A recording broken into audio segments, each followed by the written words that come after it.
Assalamualaikum warahmatullahi wabarakatuh. Pada hari ini kita akan belajar pendidikan agama Islam. Sebelum kita belajar, marilah kita awali dengan membaca doa sebelum belajar. Bismillahirrahmanirrahim. Raditu billahi rabba wa bil islami dina wa bi Muhammadin nabiyya wa rasula. Rabbi zidni ilman warzuqni fahman.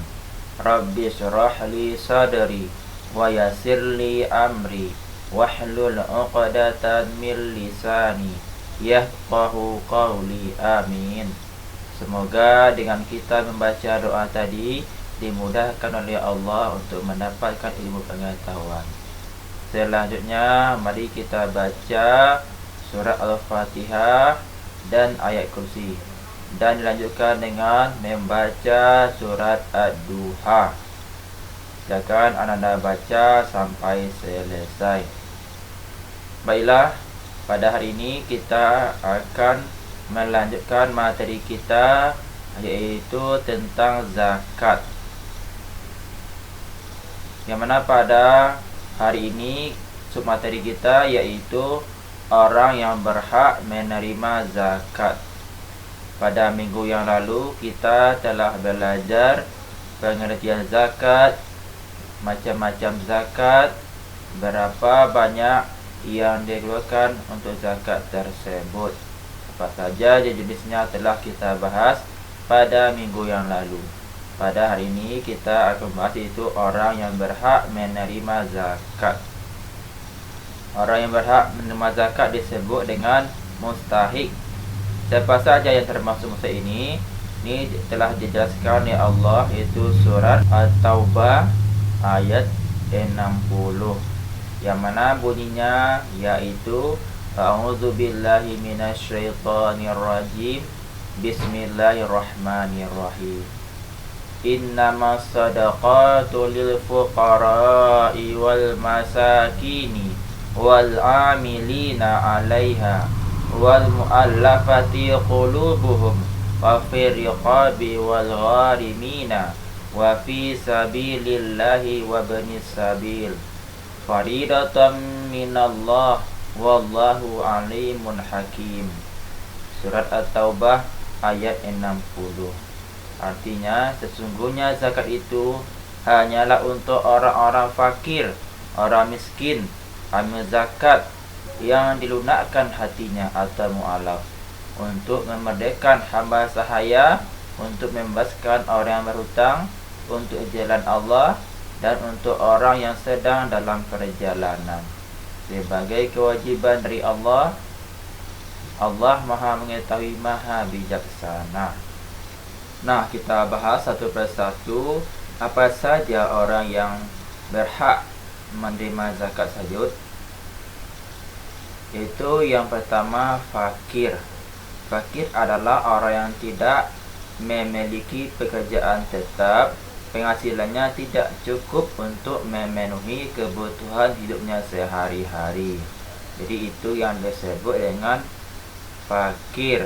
Dia tidak punya pekerjaan, dia tidak mampu untuk bekerja, dan tidak mampu untuk memenuhi kebutuhan sehari-harinya.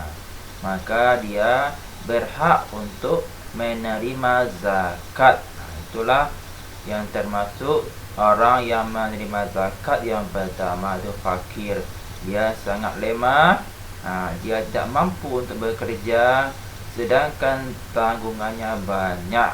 Jadi ingat ya, fakir adalah orang yang tidak mampu untuk bekerja, dia tidak punya penghasilan dan tidak mencukupi untuk kebutuhannya sehari-hari. Dia tidak punya apa-apa. Jadi dia berhak untuk menerima zakat. Yang kedua adalah miskin. Miskin adalah orang yang memiliki pekerjaan tetap, tapi hasilnya tidak cukup untuk memenuhi kebutuhan pokok hidupnya sehari-hari. Ya, dapat kita simpulkan bahwa miskin adalah dia punya pekerjaan, akan tapi gajinya atau hasilnya tidak bisa untuk memenuhi kebutuhannya sehari-hari. Contohnya, dia seorang kepala keluarga, dia punya istri, anak, akan tetapi gajinya kecil. Itu disebut dengan miskin. Ya, dia tidak bisa dikatakan orang yang cukup karena penghasilan di bawah rata-rata. Ingatnya, kalau fakir tersebut dia tidak punya pekerjaan, dia tidak punya pekerjaan, dia tidak punya penghasilan. Sedangkan miskin, dia punya pekerjaan, akan tetapi tidak bisa untuk memenuhi kebutuhan pokok hidupnya sehari-hari. Yang ketiga yaitu amil. Amil adalah orang-orang yang terlibat dalam panitia zakat. Mereka ini memiliki tugas mengumpulkan zakat dan membagikannya kepada para mustahik. Amil ini juga berhak untuk menerima zakat tersebut. Coba kita perhatikan di saat sebelum hari raya ada petugas, yang petugas atau panitia, yang mana panitia tersebut tugasnya untuk mengumpulkan zakat dari masyarakat dan menyalurkan kepada orang yang berhak menerimanya. Itulah yang disebut dengan amil. Dia juga berhak untuk menerima zakat. Nah, berapa banyak amil ini menerima zakat? Itu sepertiga. Tidak semuanya. Yang keempat yaitu mu'alaf. Mu'alaf adalah orang-orang yang masih lemah imannya. Mereka yang termasuk mu'alaf adalah orang yang baru masuk Islam, sehingga perlu diperhatikan agar keimanan dan keislamannya bertambah kuat. Jadi ketika ada orang yang masuk Islam, dia baru masuk Islam, maka perlu kita beri zakat agar imannya itu kokoh dan kuat. Itu tandanya kita peduli sebagai umat Islam. Nah, selanjutnya yaitu yang kelima, rikab. Rikab adalah budak atau hamba sahaya, yakni mereka yang hidupnya berada dalam kekuasaan tuannya. Pada masa sekarang, budak sudah tidak ada lagi, ya. Rikab ini ada pada masa Rasulullah, ada pada masa sahabat, ya. Yang mana mereka ini dia berada di bawah kekuasaan tuannya. Mereka tidak bisa berbuat banyak, ya. Rikab ini juga disebut dengan hamba sahaya. Hamba sahaya tersebut berbeda dengan pembantu.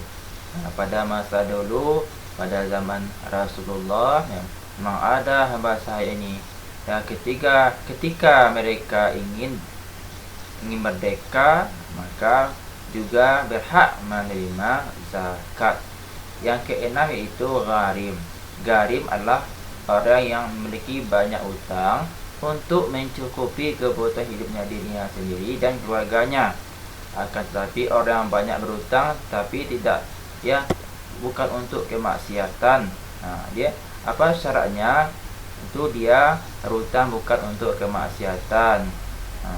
Kalau dia untuk kemaksiatan, hutang tersebut contohnya berjudi, maka dia tidak berhak mendapatkan zakat. Gadim bukan gadim dari masjid, ya. Tapi orang yang berhutang, dia berhutang untuk keperluan hidupnya sehari-hari, bukan untuk kemaksiatan. Dia memiliki banyak tanggungan sehingga dia berhutang. Oleh karena itu, dia juga berhak untuk mendapatkan zakat. Selanjutnya yaitu sabilillah. Sabilillah berarti jalan Allah.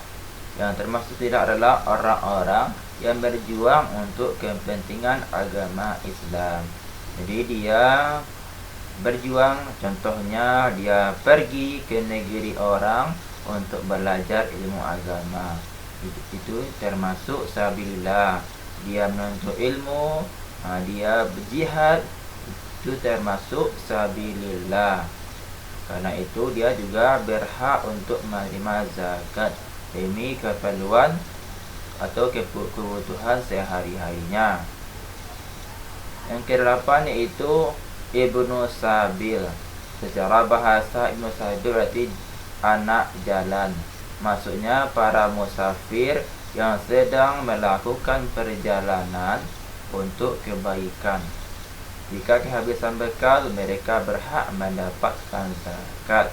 Contohnya, ketika kita pergi ke suatu tempat, ya, itu disebut dengan musafir, yang mana jaraknya tempat tersebut itu melebihi 83 km. Jadi ketika kita kehabisan bekal, maka jika kita menemukan orang yang maka kita juga berhak untuk menerima zakat. Oleh karena itu, kita harus mengetahui dan memahami pengertian Ibnu Sabil ini. Itu orang yang kehabisan bekal, orang musafir. Nah, itulah tadi 8 orang yang berhak menerima zakat. Anda harus memahaminya dan membedakannya antara fakir miskin. Jadi ada amil zakat, itu Anda harus membedakannya. Ada fakir miskin, amil mu'alaf, rikab. Selanjutnya ada lagi garim, selanjutnya sabilillah, dan yang terakhir itu Ibnu Sabil. Nah, selanjutnya yaitu kita membahas hikmah zakat. Memberikan zakat memberikan hikmah atau manfaat kepada diri kita sendiri maupun kepada orang lain. Kita sebagai makhluk sosial yang membutuhkan orang lain itu harus saling menanamkan rasa peduli, rasa tolong menolong. Apa saja yang termasuk hikmah zakat tersebut? Yang pertama yaitu menolong kaum du'afa. Kaum du'afa dapat memanfaatkan uang dari zakat untuk membuka usaha. Dengan usaha tersebut mereka akan mendapat penghasilan dan dapat memberikan zakat kepada yang lain. Dengan demikian zakat dapat mengentaskan kemiskinan. Jadi ketika kita memberikan zakat, maka dengan sendirinya kita telah membantu orang lain. Mereka bisa untuk membangun usaha. Mereka juga bisa untuk mengembangkannya. Setelah itu mereka juga memberikan zakat kepada orang lain. Ketika usaha tersebut sudah berhasil, ya, nanti pertamalah menolong kaum du'afa, itu orang yang membutuhkan bantuan. Dan hanya itu, zakat dapat mengentaskan kemiskinan. Ketika kita melakukan zakat, maka kemiskinan akan dapat berkurang. Kenapa demikian?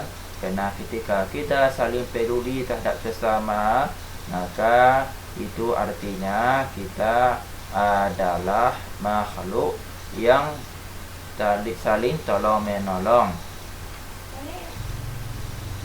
Hikmah zakat yang kedua yaitu membersihkan diri dari sifat kikir. Zakat dapat mengikis sifat kikir di dalam hati manusia.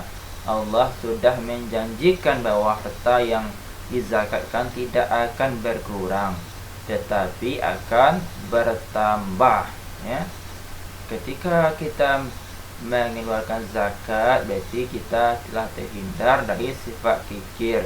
Kita sebagai manusia harus menghindari sifat kikir tersebut, karena kikir adalah salah satu sifat yang tidak baik. Ya, harus kita tanamkan sifat peduli terhadap sesama dengan memberikan zakat atau memberikan bantuan kepada orang lain. Selanjutnya yaitu yang ketiga, hikmah zakat menghindari timbulnya kejahatan di masyarakat. Melalui zakat, orang kaya atau yang membantu orang yang miskin, hal itu menjadikan niat untuk mencuri menjadi hilang karena tetangganya sudah mencukupi sebagian kebutuhannya. Ya, nah, ketika kita memberikan zakat kepada tetangga kita, kepada saudara-saudara kita, itu dengan tidak langsung kita telah membantu mereka, sehingga niat untuk mencuri dari mereka sudah tidak ada lagi atau berkurang, karena kita telah membantu mereka dengan zakat yang kita berikan. Coba kita lihat ya, banyak terjadi perampokan, pencurian dan lain sebagainya. Kadang itu mungkin sebabnya mereka kekurangan. Ya, dengan kita memberikan zakat, maka niat mereka untuk mencuri, merampok dan lain sebagainya akan berkurang karena kita telah memberikan zakat kepada mereka. Nah, kalau kita menunjukkan sifat kasih sayang atau sifat peduli, itu salah satu hikmah zakat. Selanjutnya itu ungkapan syukur kepada Allah. Harta yang dimiliki manusia merupakan salah satu kenikmatan sekaligus amanah dari Allah. Semua kenikmatan harus disyukuri. Berzakat salah satu cara untuk mensyukurinya. Sebagaimana firman Allah di dalam Quran Surah Taubah ayat 103. Bismillahirrahmanirrahim. Khudz min amwalihim sadaqatan tutahhiruhum wa tuzakkihim biha wa sholli alaihim. Ambillah zakat dari sebagian harta mereka. Dengan zakat itu kamu membersihkan dan menyucikan mereka, dan berdoalah untuk mereka. Ya, ketika kita memberikan zakat kepada orang lain, itu tandanya kita telah mensyukuri nikmat harta yang telah dia berikan oleh Allah Subhanahu wa taala. Apapun yang kita miliki, baik itu harta, anak, itu adalah cobaan, itu adalah amanah yang harus kita jaga, kita berikan di jalan Allah Subhanahu wa taala. Selanjutnya itu yang kelima, hikmah zakat membangun hubungan kasih sayang antar sesama. Dengan menerima zakat, orang miskin merasa disayangi oleh orang yang kaya, sehingga mereka pun akan menghormatinya. Oleh karena itu, zakat dapat mempererat hubungan antar sesama, terutama antara yang kaya dan yang miskin. Jadi, salah satu hikmah zakat adalah membangun hubungan kasih sayang antar sesama. Antara si kaya dan si miskin akan menjalin hubungan kasih sayang. Mereka akan erat hubungan silaturahminya. Oleh karena itu, kita sebagai manusia harus saling bantu satu sama lain dengan kita bersifat kikir. Nah, kikir tersebut merupakan sifat tercela yang harus dihindari. Sebagaimana firman Allah di dalam Quran surat Al-Qasas ayat 77. Bismillahirrahmanirrahim. Wa ahsin kama ahsanallahu ilaika. Dan berbuat baiklah kepada orang lain sebagaimana Allah telah berbuat baik kepadamu. Jadi kita harus berbaik kepada tetangga kita, saudara-saudara kita, karena Allah telah banyak berbaik kepada kita. Contohnya kita telah diberikan harta, itu tandanya Allah telah berbaik kepada kita. Selanjutnya Rasulullah juga bersabda, yaitu la yu'minu ahadukum hatta yuhibbu li akhihi ma yuhibbu li nafsi. Artinya, tidak sempurna iman seseorang di antara kalian sehingga dia mencintai saudaranya sebagaimana dia mencintai dirinya sendiri. Itu merupakan sabda Rasulullah. Allah memberikan kasih sayang kepada manusia, kita juga harus memberikan kasih sayang kepada manusia lainnya. Hikmah zakat itu meningkatkan kesejahteraan masyarakat. Dengan kita berzakat, maka masyarakat akan sejahtera. Itulah tadi orang yang berhak menerima zakat dan orang atau dan hikmah ya zakat tersebut. Semoga Ananda dapat memahaminya. Baiklah, akan Bapak tutup dengan doa kafaratul majlis. Subhanakallahumma wa bihamdika astaghfiruka wa atubu ilaik. Assalamualaikum warahmatullahi wabarakatuh.